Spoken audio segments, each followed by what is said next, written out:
주님께서 여러분과 함께 마르코가 전한 거룩한 복음입니다.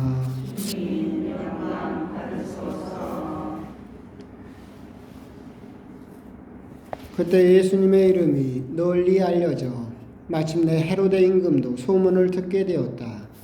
사람들은 세례자 요한이 죽은 이들 가운데서 되살아난 것이다. 그러니 그에게서 그런 기적의 힘이 일어나지 하고 말하였다. 그러나 어떤 이들은 그는 엘리야다 하는가 하면 또 어떤 이들은 예언자들과 같은 예언자다 하였다.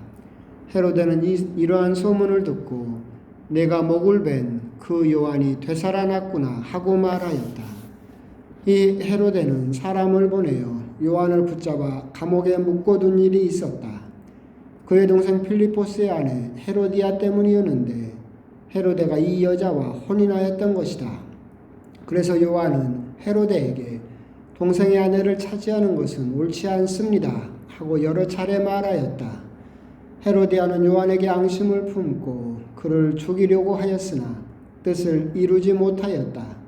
헤로데가 요한을 의롭고 거룩한 사람으로 알고 그를 두려워하며 보호해 주었을 뿐만 아니라 그의 말을 들을 때에 몹시 당황해 하면서도 기꺼이 듣곤 하였기 때문이다. 그런데 좋은 기회가 왔다. 헤로데가 자기 생일에 고관들과 무관들과 갈릴레아 유지들을 청하여 잔치를 베풀었다. 그 자리에 헤로데의 딸이 들어가 춤을 추어 헤로데와 그의 손님들을 즐겁게 하였다. 그래서 임금은 그 소녀에게 무엇이든 원하는 것을 나에게 청하여라. 너에게 주겠다 하고 말할 뿐만 아니라 내가 청하는 것은 무엇이든 내 왕국의 절반이라도 너에게 주겠다 하고 굳게 맹세까지 하였다.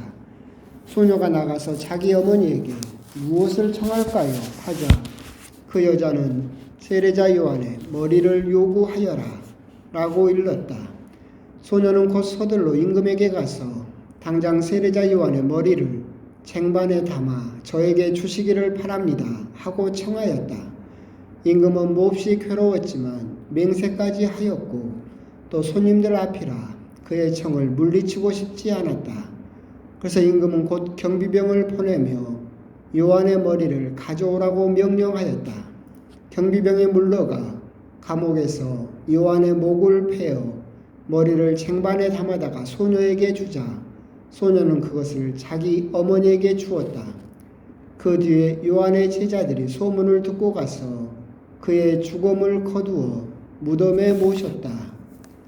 주님의 말씀입니다.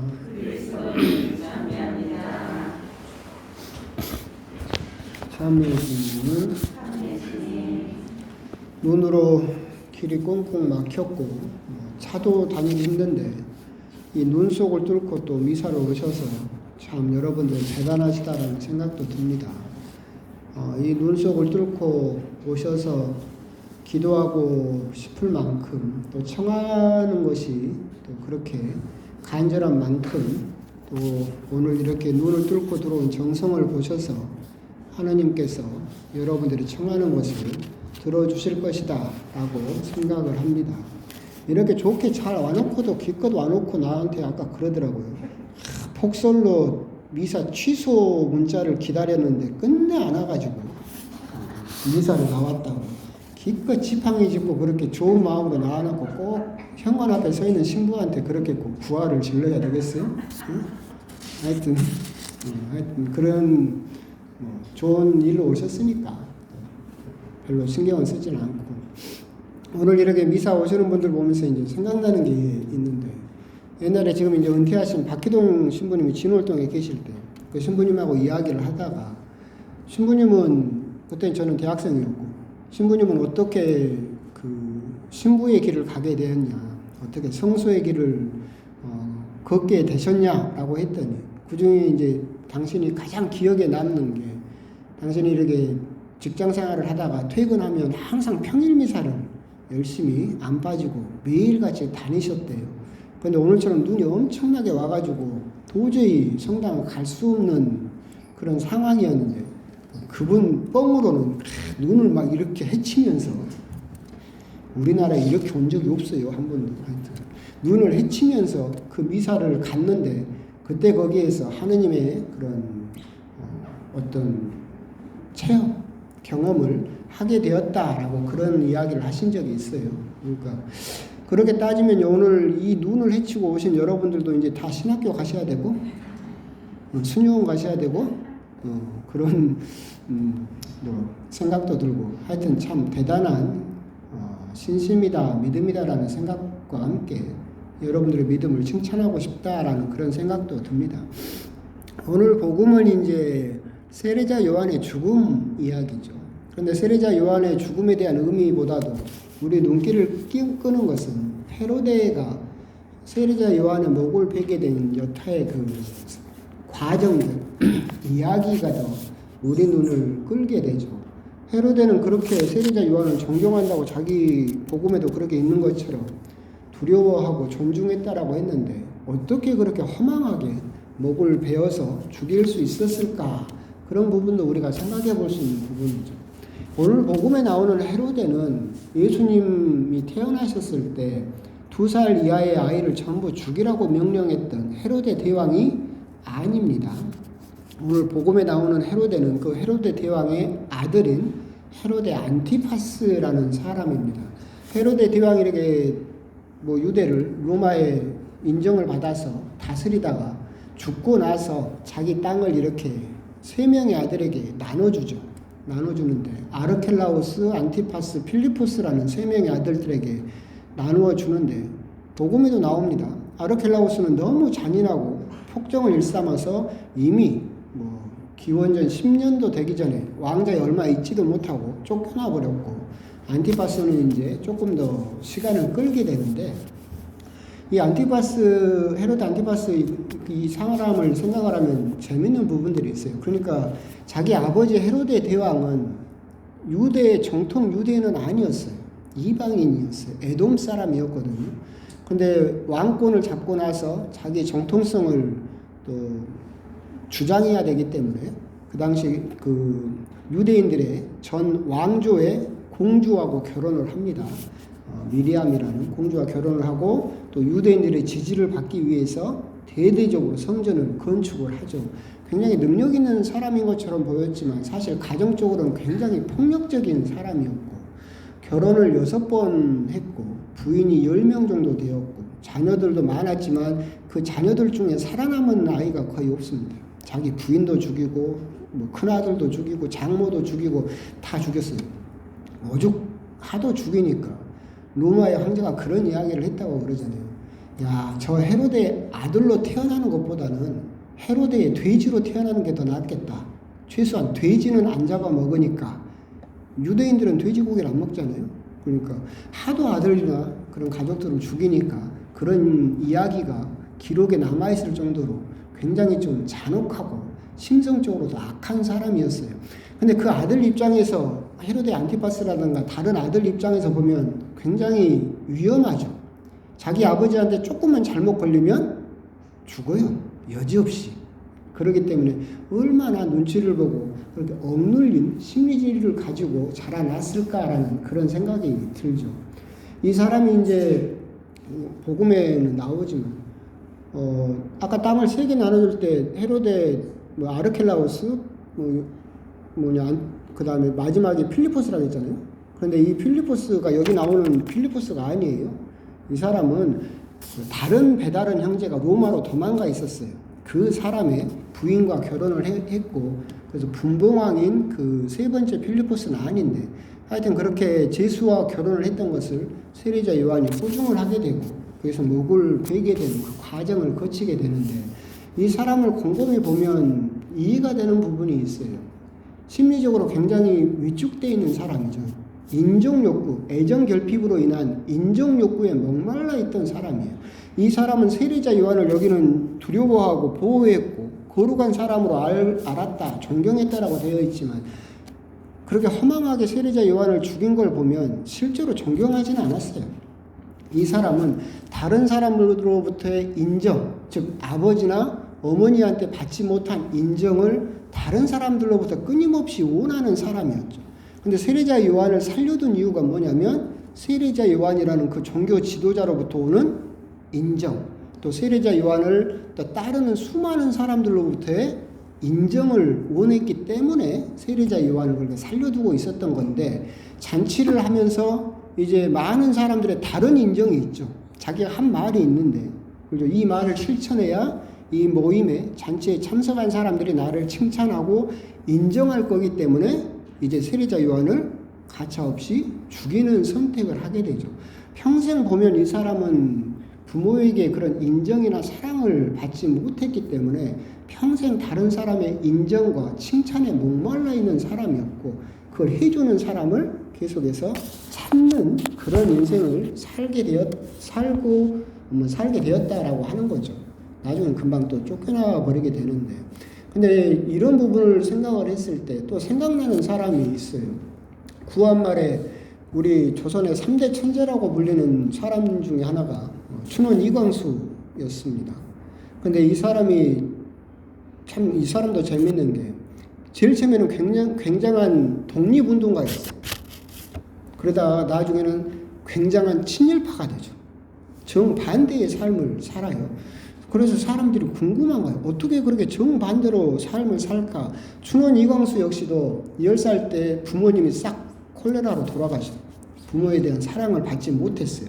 이 춘원 이광수도 헤로데처럼 끊임없이 온 인생을 아버지를 찾아다니는, 그러니까 아버지로부터의 칭찬, 아버지로부터의 인정을 목말라 했던 사람이에요. 그래서 이 사람이 성인이 되고 나서 첫 번째 찾았던 아버지가 누구냐면 도산 안창호였어요. 그러니까 이 아버지한테 칭찬을 받으려면 뭘 해야 돼요? 독립운동을 해야죠. 그래야 도산 안창호가 나를 끊임없이 칭찬할 거니까. 근데 도산 안창호가 잡혀가고 죽어버렸어요. 그래서 그 다음으로 찾은 아버지가 이토 히로부미였어요. 그래서 이 이토 히로부미라는 또 다른 제2의 아버지한테 칭찬을 받으려면 또 이제는 뭘 하면 돼요? 친일을 하면 돼요. 그래서 그 사람 인생이 그렇게 변화가 돼버렸다라고 사람들이 평가를 하죠. 결국은 끊임없이 다른 사람으로부터의 인정, 다른 사람으로부터의 칭찬을 원하다 보니까 누구 삶이 망가져 버렸어요? 자기 삶이 망가져 버렸죠. 온전하게 살지 못하게 돼버렸죠. 이런 칭찬이나 인정은 없으면 못 살죠. 반드시 필요해요. 우리들이 그것이 없으면 삶의 의지가 없고 굉장히 큰 인생의 행복의 한 조건이기 때문에 인정이나 칭찬은 결코 없는 삶이라고 하는 것은 우리들에게 너무나 불행한 삶인데, 거기에다가 모든 것을, 자기의 모든 것을 걸어버리는 사람들, 즉 우리가 심리학적으로 말할 때는 자존감이 낮은 사람들이 다른 사람한테 칭찬에 목숨을 건다라고 하죠. 그렇게 돼버리면 자기 인생이 망가져 버리는 거죠. 헤로데 역시도 이렇게 하고 나서 얼마 지나지 않아서 이 결혼이 문제가 돼가지고 이 부부가 지금의 이제 프랑스 그쪽으로 유배 가죠. 귀양 가서 거기서 부부가 그냥 다 죽어요. 쓸쓸하게 죽는데, 결국은 그런 걸 보더라도, 춘원 이광수를 보더라도, 그리고 주변의 수많은 사람을 보더라도 어떤 인정을 받는 것은 좋은 일이지만 다른 것을 다 망쳐가면서 끊임없이 다른 사람 눈을 신경 쓰고 다른 사람에게 칭찬받기를 원하고 다른 사람에게 인정받기를 끊임없이 원하다 보면 결국은 나의 삶이 망가져버리는 것이 아닐까, 그런 생각을 또 하게 됩니다. 결국은 이런 자존감을 높이고 인정욕구로부터 벗어나기 위해서는 어떻게 해야 될까? 흔히 세상에 많은 책들은 그렇게 값싼 위로를 주잖아요. 거울을 보고 자기 자신을 하루에 몇 번이라도 칭찬해라. 너 잘생겼어. 너 잘할 거야. 이렇게 칭찬을 하면 자존감이 높아진다라고 하는데, 그런 식으로 자존감이 높아지진 않습니다. 백설공주 보면 알잖아요. 백설공주 보면 백설공주를 죽이려는 왕비가 나오죠. 왕비는 매일 거울한테 물어봐야 됩니다. 뭘 물어봅니까? 거울아, 거울아, 세상에서 누가 제일 예쁘냐? 그러면 거울이 누구라고 해줘야 돼요? 왕비님이십니다. 그러면 인정을 받는 거잖아요. 그래서 자기 인생을 사는데 갑자기 거울이 누가 이쁘다고 해버린 거예요? 백설공주라고 해버리니까 그 사단이 나버린 것처럼 거울을 보고 아무리 내가 제일 이쁘다, 내가 제일 잘났다라고 하더라도 그런 인정은 가짜 인정이고 결코 우리들을 행복하게 해줄 수 없다라고 하는 겁니다. 그럼 진짜 인정은 우리가 이제 첫 번째로 우리가 생각해 볼 수 있는 것은 그런 거죠. 옛날에도 이제 우리가 말씀을 드렸었는데, 우리 인간은 태어나면서부터 I'm okay를 물어보는 존재라고 그랬죠. 응? 우리는 태어나면서부터 끊임없이 I'm okay를 물어봐요. 나 괜찮아? 나 잘했어? 나 잘 될까? 이걸 끊임없이 물어보죠. 그러면 그 질문을 받은 사람은 무슨 대답을 해줘야 돼요? You are okay를 해줘야 돼. 너 잘했어. 잘 될 거야. 엄매 잘했다. 애기 때는 우리가 어릴 때는 I'm okay를 누구한테 물어봅니까? 부모님에게 물어보죠. 뭔 일을 하고 나서 뿌듯하게 엄마를 쳐다보죠. 쳐다보면 엄마가 뭘 해줘야 됩니까? 아이고 우리 강아지 잘했네. 이게 우리 삶을 유지하는 큰 힘이죠. 그런데 이제 생각을 해보면 부모님이 나에게 해주는 You are okay는 조건이 없죠. 그냥 내 새끼니까 그냥 이쁘다고 해줘요. 근데 성장을 해서 이제 친구를 만나고 가정을 꾸리고 이렇게 하다 보면 또 똑같이 우리들은 질문을 하죠. 이 질문은 죽을 때까지 하는 거니까 I'm okay를 물어봐요. 그러면 주변에서 You are okay를 해줘요? 해줘요. 안 해주면 못 산다니까? 우리가 그게 없으면 죽어요. 삶에 의미가 없지. 해줘. 근데 거기에 뭐가 붙어요? 조건이 붙어요. 그렇죠? 아이고 우리 신랑 참 착하네. 술 안 먹고 일찍 들어오면. 그죠? 아이고 우리 신랑 잘하네. 돈 잘 벌어오면. 우리 아들 정말 잘했어. 성적 좋으면. 항상 조건이 붙죠. 그러니까 우리들은 성인이 돼서 목말라요. 어렸을 때는 조건 없이 우리 부모님이 무조건 유아 오케이를 해줬어요. 근데 성장하고 나서는 끊임없이 나 괜찮아? 나 잘하고 있어? 나 잘 될까? 끊임없이 물어보면 주변 사람들이 어쩌다 한번 해주긴 해. 근데 거기에는 뭐가 붙어요? 조건이 항상 붙어요. 그러니까 우리들의 삶이 불안해요.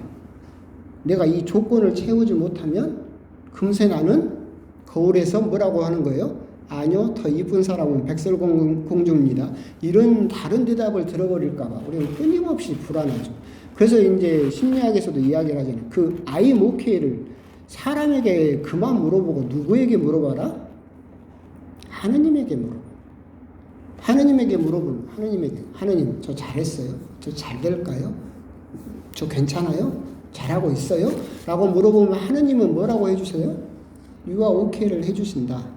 하느님이 해주시는 You are okay는 똑같이 조건이 붙어있지 않다. 그걸 예수님이 항상 우리들에게 말씀하셨던 거죠. 조건 없이 나는 너희들에게 너 괜찮다, 오케이를 해주겠다. 그런데 우리들은 하느님이 안 보이죠. 믿음이 약하니까 우리들은 하느님에게 하느님 저 괜찮아요? 하느님 저 잘할 수 있을까요? 저 잘했죠? 라고 물어보는 것보다 눈에 보이는 옆에 있는 사람이 해주기를 더 바라죠. 그러다 보니까 우리들은 항상 이렇게 맹마르고 목마르고 배고프고 허기져 있다라는 그런 생각도 듭니다. 그런데 그걸 또 채우는 방법이 있어요. 하느님에게 I'm okay를 물어봐야 되고 하느님은 항상 You are okay를 해주시는 분인데 그게 실감이 나지 않는다라고 한다면 실감나게 듣는 방법이 있어요. 그건 심리학에서도 항상 공통적으로 하는 이야기, 봉사예요. 거울을 보고 아무리 자기 칭찬을 해봤자 자존감은 높아지지 않아요. 자존감을 높여서 인정 욕구를 채우는 가장 인간적이고 확실한 방법은 봉사예요. 나보다 더 가난한 사람들, 나보다 더 힘든 사람들, 나보다도 훨씬 어려운 환경에 있는 사람들을 내가 도와줄 때 그럼 그 사람들은 도움을 받고 우리들에게 뭘 해줘요? 고맙다고 해주죠. 그죠? 그럼 그걸 통해서 우리들은 나의 인정 욕구, 내 자존감이 높아질 수 있다라고 하는 것은 심리학에서 공통적으로 가르쳐주는 방법이에요. 그렇기 때문에 우리가 어떤 봉사라든가 나눔이라든가 희생은 내 걸 손해보는 게 아니에요. 사실은. 그건 역시도 누굴 위해서 하는 거예요? 나를 위해서 하는 거예요. 내가 누군가를 도와주고 나누고 뭔가를 봉사를 할 때 이 사람은 나에게 조건을 달고 오케이를 해주나요? 아니죠. 그냥 해주죠. 고마우니까. 받았으니까. 그죠? 그걸 통해서 우리들은 훨씬 행복한 삶을 만들 수 있다. 인정 욕구나 칭찬받고 싶은 마음은 인간의 본성이라서 뗄 수가 없어요. 또한 이것이 없으면 우리들은 금세 외롭고 슬프고 괴로워서 괴로운 삶을 살 수밖에 없다. 이 인정 욕구를 건전한 방법으로 채워야 된다. 이렇게 헤로데처럼 아까 말한 춘원 이광수처럼 그저 막연하게 다른 사람의 그런 입에 발린 그런 칭찬, 그런 인정을 쫓다 보면 내 삶이 점점 더 피폐해지고 망가져 버리게 된다. 참된 인정을 우리들이 받을 수 있을 때 우리들은 자존감이 높아지고 우리의 삶은 훨씬 더 행복해질 수 있다. 참된 오케이, 참된 인정은 두 가지 방법이 있다. 첫 번째가 하느님께 인정받는 방법. 그분은 우리들에게 조건 없이 인정을 해주신다. 두 번째, 또 우리 인간적으로 인정을 채울 수 있는 방법은 봉사다. 그 부분에 대해서 그렇게 건전하고 올바른 방법으로 인정을 받고 칭찬을 받을 때 우리들의 심리는 훨씬 더 건강해지고 행복한 삶을 살 수 있게 된다라고 하는 점. 그런 점을 오늘 헤로데의 그 이야기와 삶을 보면서 여러분에게 그냥 나누고 싶었습니다. 그런 부분에 대해서 한번 좀 곰곰이 좀 묵상을 해 보셨으면 좋겠습니다. 아멘.